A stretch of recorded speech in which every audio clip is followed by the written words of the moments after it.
College can wait, sweetheart. Family doesn't, Dad said, voice wobbling like it made the sentence softer. Yeah, my brother snorted from the couch, wristbands still creasing his skin. Send the genius my chip, maybe it'll get her a dorm with a view. Aunt Mara texted the family group, proud of you, Josh. Fourth time's the charm. And a dozen clapping emojis lit up like fireworks over a grave. The acceptance letter lay open on the kitchen table, bright as a window into a life that apparently didn't belong to me. I could feel the paper's edge pressing a red dent into my thumb, the way you hold on to something so hard it starts to hurt. My chest did that slow, heavy ache, the kind that pretends to be breathing but isn't. I'd planned the campus tour, the books, the room with the slanted ceiling, the cheap string lights, a future I had stitched with polite dreams. Hi everyone, my name is Rowan Hale. I'm 18.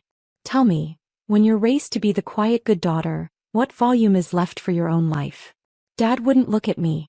He stared at the jar of coffee like it needed saving.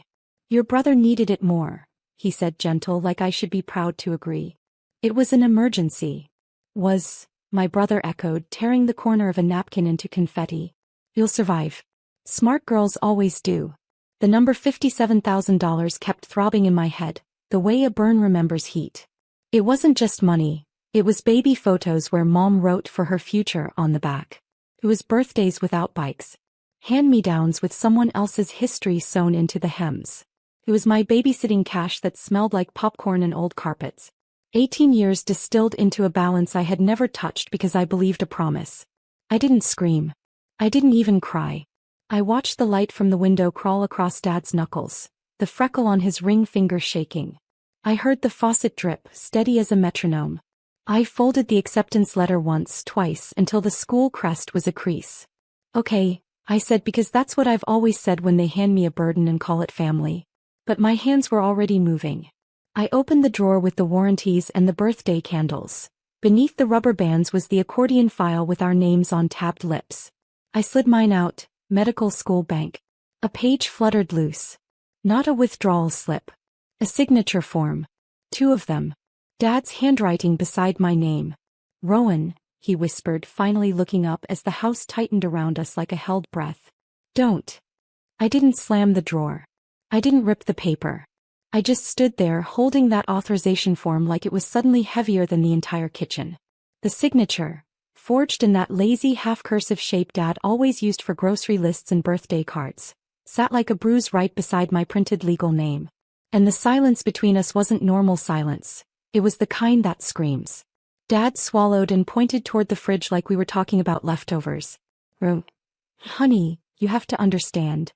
My brother chuckled under his breath, a smug exhale of entitlement. She's so dramatic, Dad. I'll pay her back. With what? I asked softly. He shrugged. Life. Karma. I don't know. I'm sober now. His phone buzzed. The rehab nurse sending a congratulations on discharge confetti gif. The irony almost tasted metallic. I sat down, not because I needed to but because my knees were turning into warm water. I placed the signature form on the table right next to my acceptance letter. 2 futures side by side. One earned. One stolen. Your brother would have died, Dad whispered. That money saved his life. Saved. Saved. Everyone kept saying saved like my future wasn't a life too. Did you even think about asking me? My voice wasn't loud. It was low and steady like a held blade. Dad blinked, like the thought had never existed. We're family. We share pain. But apparently we don't share opportunity. The faucet dripped again. 1, 2, 3. My brother yawned. I pushed both forms gently toward Dad. Keep them, I said. They belong to you now. Because something inside me, something small, quiet, obedient, snapped its last thread. Just like that. I took my letter, slipped it into my bag, stood and walked out, not in rage, not in panic, but with a cold, clean kind of clarity that felt like stepping outside after a storm. Dad whispered behind me, almost begging, "Don't leave angry." I wasn't angry. Not anymore. I was calculating. The air outside was colder than it should have been for April. The sort of cold that feels like it has a personal opinion about you. My shoes hit the driveway like metronome strikes, steady, controlled, heartbeat sharp. I stood beside my old Civic, maroon paint faded, one window crank stuck halfway, and I just breathed. Not rage. Not grief. Awareness. Inside through the kitchen window I could still see Dad's outline, shoulders caved inward, palms over his face, like he was the victim of his own choices. My brother was already scrolling TikTok, probably searching for the next dopamine hit to blanket his ego. They weren't worried about what they took. They were worried about how I reacted to it. That's what families like mine are best at, rewriting the sin then critiquing your response to it. And that's the moment, leaning against a rusty Civic, when I realized I had never been loved for me. I was a resource, a reservoir, a good investment when sacrifice was needed. My phone buzzed, a notification from the university portal. Upload funding confirmation to secure enrollment spot. Funny how life times its punches. I opened the trunk. Old textbooks, jumper cables, the blanket Grandma crocheted, the one she called luck woven. I slid the acceptance letter in there like an artifact I refused to bury. Then I pulled out the envelope Grandma once told me to keep until the day you stop trusting smiles. Inside, her handwriting wobbly and tiny. Rowan, use this when you realize they think your loyalty is their property. Kish. Not $57,000. Not even close. Maybe $240. But it was the first time anyone had saved something for me, not for the family system. It felt like oxygen. I sat in the car, clicked the mirror down, looked at my own reflection, eyes a little red but steady. I didn't look broken. I looked awake. My phone lit up again. Dad texting.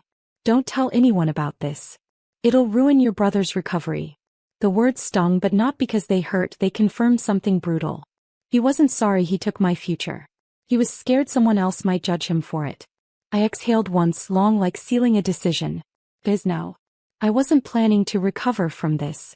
I was planning to expose it, slowly. Poetic. Surgical. And they would never see it coming. I drove, not fast, not reckless, just enough speed to feel the hum of the road under my ribs.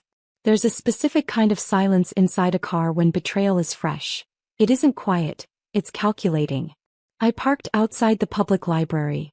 The one with flickering fluorescent lights, outdated carpet that smelled like old pages and lemon disinfectant.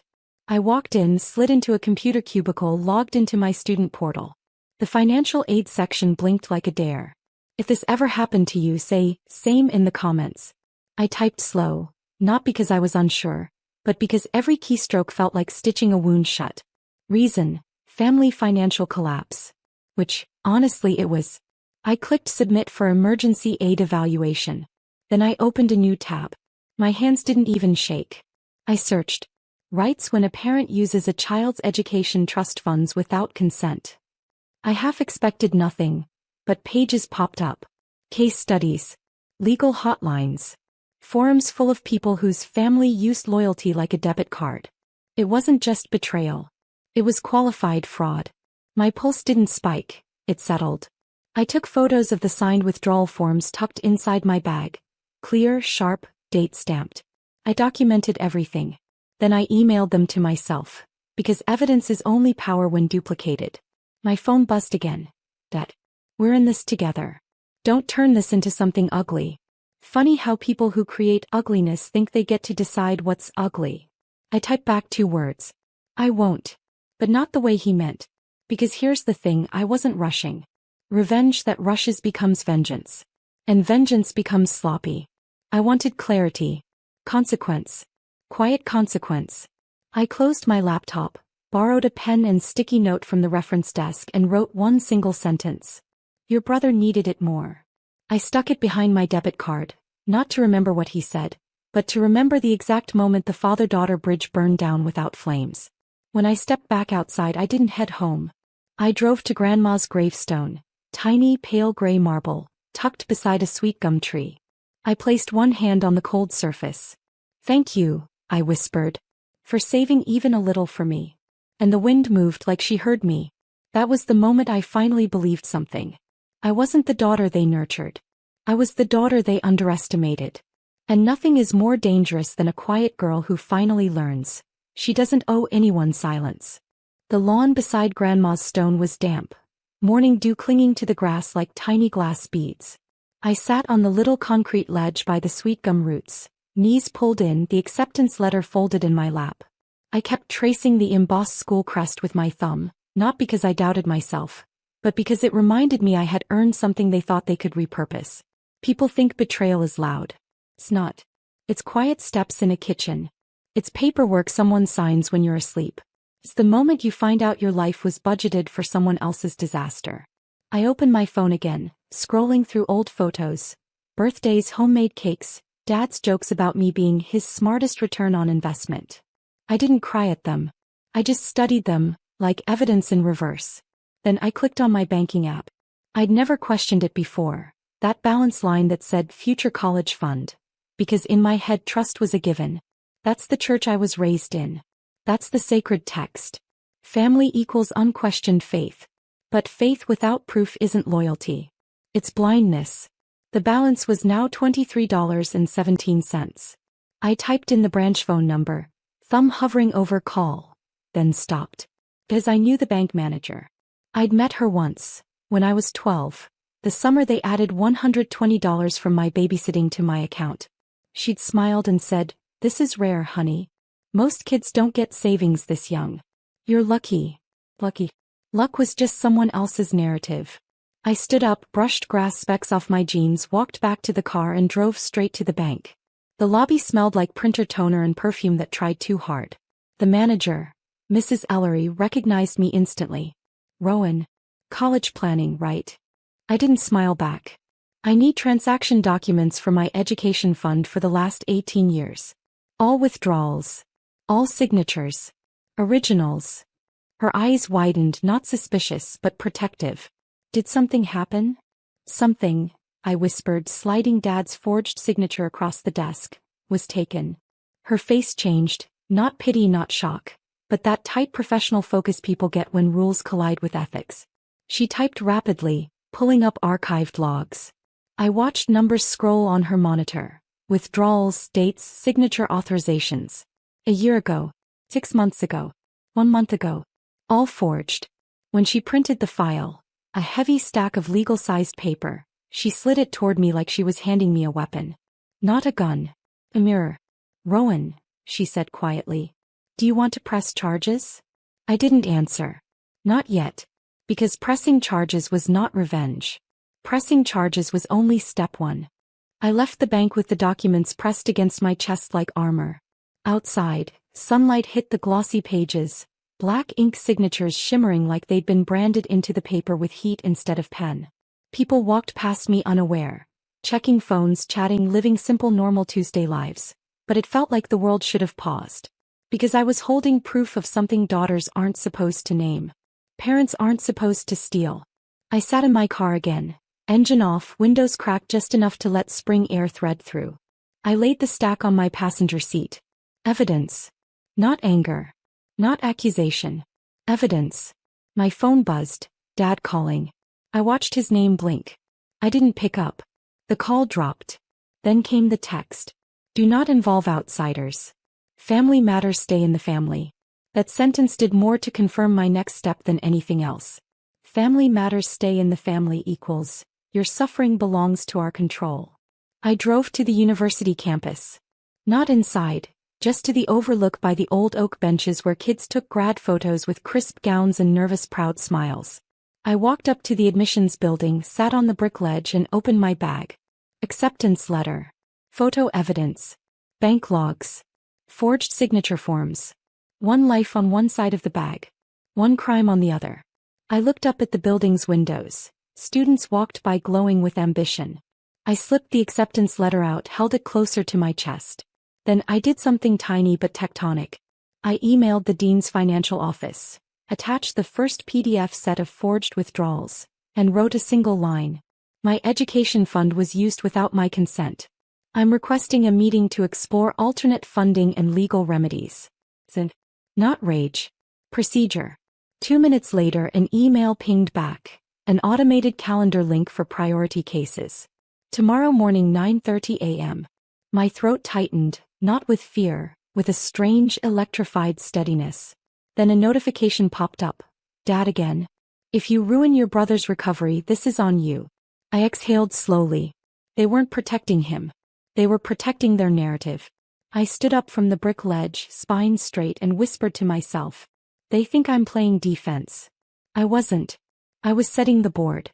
The dean's office smelled like coffee and wood polish, the kind of grown-up scent people think signals competence. He listened with the polite tilt of someone who's read many tragedies and files them alphabetically. I slid the bank prints across his desk, then the email thread with the admissions office, then a copy of Grandma's crocheted blanket photo tucked between pages like a talisman. He didn't flinch at the blanket. He read the facts. Quietly he said, "We can put a hold on your account and issue emergency funding while this is investigated." His fingers tapped the pen like a metronome. Procedure. Protection. Outside, the campus breathed, kids laughing, a frisbee slicing the air, and I felt like I was moving through another person's film. I texted Dad a single line, "Meeting tomorrow 9:30. Bring proof of payments for Josh's rehab." 3 dots. Then nothing. Next I went to legal aid. A woman with sharp glasses and a soft voice, Miss Klein, became my new constable of calm. She read the bank logs and made a sound that wasn't pity. It was recognition. "We can file a civil claim, and the bank might reverse unauthorized withdrawals if the signatures are forged," she said. "Also, you should file a police report. We'll draft it together." Filing it felt like stepping over a threshold. I filled the form slowly, writing what had been whispered in our house for years into official ink. Breach of trust, unauthorized withdrawal, familial exploitation. The clerk stamped the receipt with a hollow thunk that felt unexpectedly like a bell. When I walked back to the car, my phone burst with a new kind of noise. Group messages, a flurry of family concern that smelled less like love and more like performance. My brother sent a selfie, bright smile, hospital bracelet still on, captioned, "New start." Dad sent 2 messages. "Please don't make this public. Call me." I didn't call. Instead, I opened the voice memo app and recorded one sentence into the cold. "If you wanted me to save my future, you should have asked." I saved it as evidence under 7. On the drive home, I passed the pawn shop where Josh once traded a watch for cash. The watch's face was a small, dull sun in the window. Hands stopped at 217. I thought of time and how some people spend other people's futures like loose change. I pulled into the driveway, acceptance letter burning a pocket-shaped heat against my thigh. I opened the front door. They were already at the table, laughing, pretending the world hadn't shifted 1 inch. Dad looked up when I entered, eyes caught somewhere between pleading and fear. I sat, unfolded the stack of papers on the table and said very calmly, "There's a police report with your name on it now." The spoon Dad was holding clattered into his bowl. The sound hollowed out the kitchen. "Who filed it?" he whispered. I smiled, not bitter, not triumphant, just certain. "Me." Dad's eyes went glassy, like he was staring at a future he never imagined would include consequences. My brother froze mid-laugh, the spoon between his fingers dripping soup back into the bowl. For once, no one breathed. I placed the forged forms between them like laid cards. "Josh got 4 chances," I said softly. "I get 1. Dad reached for my wrist, but I moved my hand away before his fingers touched skin. That small refusal hurt him more than the papers ever could. Because for the first time in my life, I chose me. "I'll fix this," Dad whispered. "You already did," I replied. "Just not the way you think." He blinked, confused, then the realization dawned. Slowly, painfully.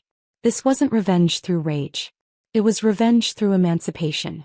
I stood, pulled the acceptance letter from my bag. Glass morning light poured across the crest like a crown. "I start school," I said, "with university funding, not family sacrifice." My brother scoffed. "So you think you're better than us?" "No," I said. "I finally realized I'm separate." Silence tightened again, but this time it belonged to me. I walked to my room, the house feeling smaller with every step, and zipped the last duffel bag shut. I didn't slam doors. I didn't curse. I didn't break. I simply left. The library parking lot became my first home. The campus cafeteria, my second. Legal aid, my lighthouse. And here's the poetic justice. I didn't ruin my brother's life. I just stopped underwriting it. And without my future to borrow from, they finally had to live inside the consequences they built. I didn't hurt anyone. I just stopped bleeding for them.